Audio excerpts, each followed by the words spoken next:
വള്ളങ്ങളെ സംബന്ധിച്ചുള്ള പ്രത്യേക പരിപാടിയിലേക്ക് സ്വാഗതം. ആവേശത്തിന്റെ ഓളപ്പരപ്പായി 70ാമത് നെഹ്റു ട്രോഫി ജലമേള പുന്നമടക്കായലിൽ നടക്കുകയാണ്. 9 വിഭാഗങ്ങളിലായി 74 വള്ളങ്ങളാണ് ജലമേളയിൽ മത്സരിക്കുന്നത്. ചെറുവള്ളങ്ങളുടെ മത്സരം ആരംഭിച്ചു കഴിഞ്ഞു. പ്രധാന ആകർഷണമായ ചുണ്ടൻ വള്ളങ്ങളുടെ മത്സരം അല്പസമയത്തിനകം തുടങ്ങും. പൊതുമരാമത്ത് ടൂറിസം വകുപ്പ് മന്ത്രി മുഹമ്മദ് റിയാസാണ് ഉദ്ഘാടനത്തിനെത്തുക.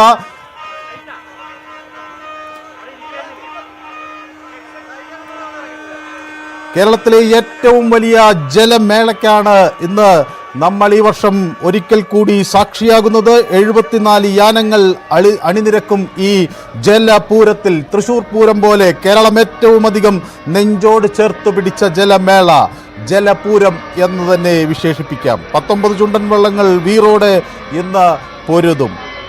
മന്ത്രി PA മുഹമ്മദ് റിയാസാണ് ചടങ്ങുകൾ ഉദ്ഘാടനം ചെയ്യുക. പവലിയനിൽ നെഹ്റു പ്രതിമയിൽ പുഷ്പാർച്ചനയോടെയായിരിക്കും ചടങ്ങുകൾക്ക് തുടക്കമാകുക. പ്രമുഖർ ചടങ്ങിൽ സംബന്ധിക്കാനെത്തും എന്നത് വ്യക്തമാണ്. ജലകായികമേള ഇനങ്ങളും സാംസ്കാരിക പരിപാടികളും എല്ലാം രാവിലെ തൊട്ട് തന്നെ തുടങ്ങി. ആവേശത്തിൻ്റെ കൊടുമുടിയിലാണ് അവിടെ മത്സരങ്ങൾ രാവിലെ തൊട്ട് അതിന് ചടങ്ങുകളുമൊക്കെ നടന്നത്. മാസ് ഡ്രില്ലിന് ശേഷം ചുണ്ടൻ വള്ളങ്ങൾ മത്സരത്തിലേക്ക് ഇറങ്ങുന്നു. ഹീറ്റ്സ് ഉണ്ടാകും. ചെറുവള്ളങ്ങൾ സെമി ഫൈനൽ മത്സരം പിന്നീട് നടക്കും. 4 ട്രാക്കുകളായി ചുണ്ടൻ വള്ളങ്ങൾക്ക് 5 ഹീറ്റ്സുകൾ ഉണ്ടാകുമെന്നാണ് കരുതുന്നത്. ഏതാണ്ട് 4 മണിയോടുകൂടി ഫൈനൽ മത്സരത്തിലേക്ക് നമുക്ക് കടക്കാൻ കഴിയും. ഹീറ്റ്സിൽ മികച്ച വിജയം കുറിക്കുന്ന ആദ്യ 4 വള്ളങ്ങളാകും ഫൈനലിലേക്ക് എത്തുക. വളാത്തുരുത്തി ബോട്ട് ക്ലബ്ബ് തുഴഞ്ഞ വിയപുരം ചുണ്ടനായിരുന്നു കഴിഞ്ഞ വർഷത്തെ ജേതാവ്. കുമരകം ടൗൺ ബോട്ട് ക്ലബ്ബും ഒക്കെ മത്സരരംഗത്തുണ്ട്. നെഹ്റു ട്രോഫി വെള്ളം കളി ഇന്ന് ആലപ്പുഴയുടെ ഏറ്റവും പ്രധാനപ്പെട്ട, അവരുടെ ചരിത്രത്തിലിടം പിടിച്ച ഏറ്റവും മഹനീയമായ അവസരങ്ങളിൽ ഒന്ന്. ഇന്ന് അതിനായി എല്ലാവരും അവിടെ അവിടെ നിന്ന് തത്സമയം ഞങ്ങളുടെ പ്രതിനിധികൾ അശ്വതി പിള്ളയും ശരണ്യ സ്നേഹജനും ചേരുന്നു. അശ്വതി ആൻഡ് ശരണ്യ, അവിടെ ആവേശത്തിൻ്റെ ഒരു ഓളം തള്ളൽ നമുക്ക് ഇവിടെ ഇരുന്ന് കാണാൻ കഴിയുന്നുണ്ട്. ആളുകൾ പല വിഭാഗങ്ങളായി തിരിഞ്ഞ് അവർക്ക് ഇഷ്ടപ്പെട്ട വള്ളങ്ങളെ പിന്തുണച്ച് രംഗത്തെത്തിയിട്ടുണ്ട്. ആർക്കാണ് കൂടുതൽ പിന്തുണ, എന്തൊക്കെ തരത്തിലുള്ള മുദ്രാവാക്യങ്ങളും ആർപ്പുവിളികളുമൊക്കെയാണ് അവിടെ നിന്ന് കേൾക്കാൻ കഴിയുന്നത്? എത്രമാത്രം ആവേശജനകം എന്ന് വിവരിക്കാമോ? മനു, തീർച്ചയായിട്ടും ഞങ്ങൾക്ക് വിവരിക്കാനാകാത്തത്രയും ആവേശം എന്ന് വേണം പറയാൻ. അത് വാക്കുകളിൽ ഒതുക്കാൻ കഴിയുന്നതല്ല. അതൊന്ന് വന്ന് അറിഞ്ഞു തന്നെ വേണം പോകാൻ ഇവിടേക്ക്. പുന്നമടക്കായലിന്റെ ഇരുവശങ്ങളിലും 10,000ങ്ങൾ കാത്തു നിൽക്കുന്ന വള്ളംകളി മത്സരം അത് പുരോഗമിക്കുമ്പോൾ 19 ചുണ്ടൻ വള്ളങ്ങൾ മാറ്റുരയ്ക്കുന്ന മത്സരം കാണാൻ തന്നെയാണ് ഇനിയുള്ള കാഴ്ച, ഇനിയുള്ള കാത്തിരിപ്പ്. അല്ല ശരണ്യ? ചുണ്ടൻ മാത്രമല്ല, കണ്ടില്ല നേരത്തെ എന്താ തോന്നിയത്? ഇരുട്ടുകുത്തിയുടെ വെപ്പിന്റെ ഒരു വരവ് കണ്ടപ്പോ എന്ത് തോന്നി? ഗംഭീര വരവായിരുന്നു, ഒരു രക്ഷയില്ലാതെ. ഫിനിഷിംഗ് പോയിന്റിൽ ഇരിക്കുമ്പോൾ ആവേശം അതിന്റെ ഇരട്ടിയാകുമെന്നുള്ളത് തന്നെയാണ് മനു. അത് അറിയണമെങ്കിൽ ഈ ഗാലറിയുടെ ദൃശ്യങ്ങൾ ക്യാമറാമാൻ ഷിജു ചവറ പ്രേക്ഷകരിലേക്ക് എത്തിക്കുമ്പോൾ അത് മനസ്സിലാകും. ഗാലറിയാകെ ഇളകി മറിയുന്ന കാഴ്ച. അതെ, തീർച്ചയായും അത്രയധികം ആവേശം നിറഞ്ഞ ഗാലറികളാണ്. ഏറ്റവും കൂടുതൽ വള്ളംകളിക്ക് അത്തരത്തിലൊരു പ്രൊമോഷൻ കിട്ടുന്നത് തന്നെ ഈ കാണികളുടെ ഒരു വള്ളപ്രേമികളുടെ ഒരു സ്നേഹം തന്നെയാണ്. അത് ആലപ്പുഴയിലോ പുന്നമടയിലോ മാത്രം ഒതുങ്ങി നിൽക്കുന്നതല്ല, മറിച്ച് എല്ലാ ഇടങ്ങളിലും നിന്നുമുള്ള ആളുകൾ അത്തരത്തിൽ ആലപ്പുഴയിലേക്ക് ഒഴുകിയെത്തുന്നു എന്നുള്ളതാണ്. ജലമേള മാറ്റിവെച്ചത് ഒരിക്കലും ആലപ്പുഴക്കാരുടെ മാത്രം പ്രതിഷേധത്തിന്റെ ഭാഗമായി അല്ല സർക്കാർ അത് തിരിച്ചു കൊണ്ടുവന്നത്. അതെ, തീർച്ചയായിട്ടും അത് മനസ്സിലാകുന്ന നിമിഷങ്ങളിലൂടെ നമ്മൾ കടന്നു പോകുന്നു. ഒരു വർഷത്തെ കാത്തിരിപ്പിന് ശേഷം ജലമേള പുന്നമടക്കായലിൽ നടക്കുമ്പോൾ ആവേശം അത് ഇരു കരകളിലും നമുക്ക് കാണാൻ സാധിക്കുന്നുണ്ട്. ഓരോ ക്ലബിന്റെയും ആരാധകർ അവരുടെ ചുണ്ടന്റെ എൻട്രിക്കായി കാത്തു നിൽക്കുന്ന സമയം ഇനിയുണ്ട്. അത് ലൈവായി കാണിക്കണമേ എന്ന് എന്നോട് നേരത്തെ അവിടെ ഒരു ചേട്ടൻ പറഞ്ഞിട്ടുണ്ടായിരുന്നു. അത് ലൈവായി തന്നെ നമ്മൾ പ്രേക്ഷകരിലേക്ക് എത്തിക്കുകയാണ്. ചമ്പക്കുളം ഇറങ്ങി. എന്തായാലും നമ്മൾ നേരത്തെ പറഞ്ഞ പ്രമുഖ ക്ലബ്ബുകൾക്കൊപ്പം തന്നെ ഇവിടെ കുറെ നേരമായിട്ട് ഈ ചേട്ടൻ ഈ ഉടുപ്പൊന്ന് കാണിക്കണമെന്ന് എല്ലാവരോടും പറയുന്നുണ്ട്. ഒന്ന് പറഞ്ഞോ. ഞങ്ങളുടെ പുതിയ ഈ കുപ്പായം എടുത്ത് കിട്ടി ഈ കുപ്പായം ഞങ്ങളുടെ മേപ്പാടൻ ചുണ്ടന്റെ ജേഴ്സിയാണ്. പുതിയതായിട്ട് നീറ്റിലിറങ്ങിയ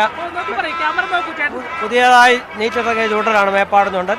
പുത്തൻ ചുണ്ടനാണല്ലേ? പുത്തൻ ചുണ്ടനാണ്. ആദ്യമായിട്ട് നെഹ്റു ട്രോഫിക്ക് ഈ പ്രാവശ്യം ഞങ്ങൾ കപ്പടിക്കുമെന്ന് തന്നെയാണ് ഞങ്ങളുടെ വിശ്വാസം. അപ്പൊ മേപ്പാടൻ ചുണ്ടന്റെ ഉടുപ്പൊന്ന് കാണിച്ചോളൂ. ഞങ്ങളുടെ വള്ളത്തെ തുഴയുന്ന കുമരകം ബോട്ട് ക്ലബ്ബ്, പഴയ നെല്ലാനിക്ക പാപ്പച്ചന്റെ ടീമാണ് ഞങ്ങളുടെ വള്ളത്തെ തുഴയുന്നത്. 4 തവണ തുടർച്ചയായി കിരീട നേട്ടം നേടിയ വള്ളം ക്ലബ്ബാണ് കുമരകം ബോട്ട് ക്ലബ്ബ്. എന്തായാലും ഈ കാണുന്നത് മേപ്പാടൻ ചുണ്ടന്റെ ആരാധകനാണ്. ഒപ്പം തന്നെ നീരണിഞ്ഞ പുത്തൻ ചുണ്ടനാണ്. എല്ലാവിധ പിന്തുണയും പ്രേക്ഷകരുടെ ഭാഗത്തു നിന്നും വള്ളംകളി പ്രേമികളുടെ ഭാഗത്തു നിന്നും കൊടുക്കേണ്ട ഒരു വള്ളം തന്നെയാണ് ഇത്. എന്തായാലും പുത്തൻ ചുണ്ടനാ. അതെ, പുത്തൻ ചുണ്ടൻ എന്ന് പറയുമ്പോൾ ഒരു കുഞ്ഞുകുട്ടി, ഒരു ചെറിയൊരു കുഞ്ഞ് ജനിക്കുന്ന പോലെ ആയിരിക്കും അവര് പുതിയൊരു വള്ളം നീറ്റിലേക്ക് ഇറങ്ങുമ്പോൾ അവരുടെ പ്രതീക്ഷകൾ അത്രത്തോളം ആയിരിക്കും. അതിനെ എണ്ണ ഇട്ട് കുളിപ്പിച്ച് പൗഡറൊക്കെ ഇട്ട് പൊട്ടൊക്കെ തൊട്ടിച്ച് ഇറക്കുന്നത് പോലെ അല്ലെങ്കിൽ സ്കൂളിലേക്ക് വിടുന്നത് പോലെയുള്ള പ്രതീക്ഷകളായിരിക്കും.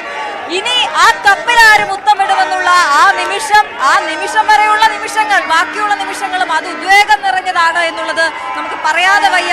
ശരണ്യ, നമുക്ക് കാണാം പായിപ്പാടന്റെ ആരാധകൻ അതാ അവിടെ ഉയർത്തി കാണിക്കുന്നു അവരുടെ ജേഴ്സിയുടെ കാര്യം അതിനപ്പുറത്ത് UBC, അതിനപ്പുറത്ത് കുമരകം ടൗൺ ബോട്ട് ക്ലബ്ബ്, അപ്പുറം ഇപ്പുറം ആളുകൾ നിന്നിട്ട് വാശിയോടെ അവർ കാര്യങ്ങൾ പറഞ്ഞുകൊണ്ടിരിക്കുകയാണ്. ഈ ട്രംപറ്റ് ഊതുന്നതും അതുപോലെ തന്നെയാണ്. അത് ശരണ്യ ശ്രദ്ധിച്ചോന്നറിയില്ല, ഇവിടുന്ന് 2 ഊത്ത് ഊതുമ്പോൾ അവിടുന്ന് 4 ഊത്ത് തിരിച്ചൂതുന്നു.